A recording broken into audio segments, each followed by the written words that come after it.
Are you looking for some postpartum exercise guidance on what you should and shouldn't do? Then stay tuned because we're going to go over the worst exercises for diastasis recti. So these are the exercises that you want to avoid.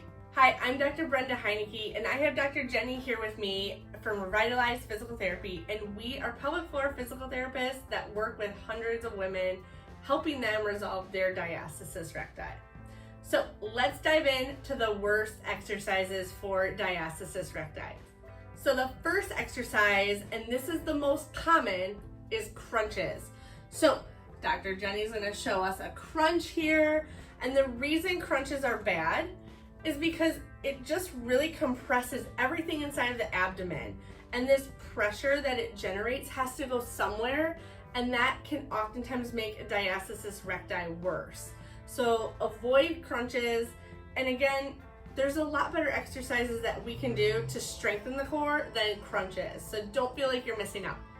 The second worst exercise for diastasis recti is leg lowers. So with this, you're starting both legs up, and a typical leg lower, if you're dropping them down, again, this really generates a lot of tension right through the ab muscles here. And if you have a diastasis recti, you'll even see oftentimes that bulge come up in the middle. And so anytime you see that with an exercise, it means it's too much. So if you're doing leg lowers and noticing a bulge in the middle, do not do them, try to avoid that. Another exercise to avoid are V-ups. Now this is a pretty high level exercise, and so Dr. Jenny is going to show you in a minute the most advanced version, but any kind of variation of this is something that you want to avoid. So with a V-up, you're basically bringing upper body and lower body up at the same time. So Dr. Jenny is going to show this. Good. And so with that, again, similar to crunches, what's really generating a lot of pressure in the abdomen, and that pressure has to go somewhere. So any variation, so even if you were just doing the upper body or just doing lower body, or maybe you're only getting halfway up for both, or doing a V sit and holding it, all kind of modifications of this exercise that really is not a good exercise. So this would definitely go on our list of worst exercises for diastasis recti. All right, and our last exercise that goes on our worst exercises for diastasis recti list is a plank. Now hear me out for a second, because planks are not all bad, and this could very much depend on you.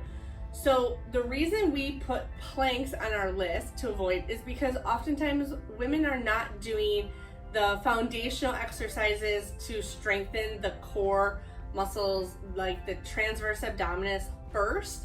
And so if they're doing planks, like Dr. Jenny is going to show here, the TA muscle isn't activating and everything else is, and it's putting a lot of strain on the diastasis recti. So in a plank, we want the transverse abdominis active, so it's stabilizing the spine.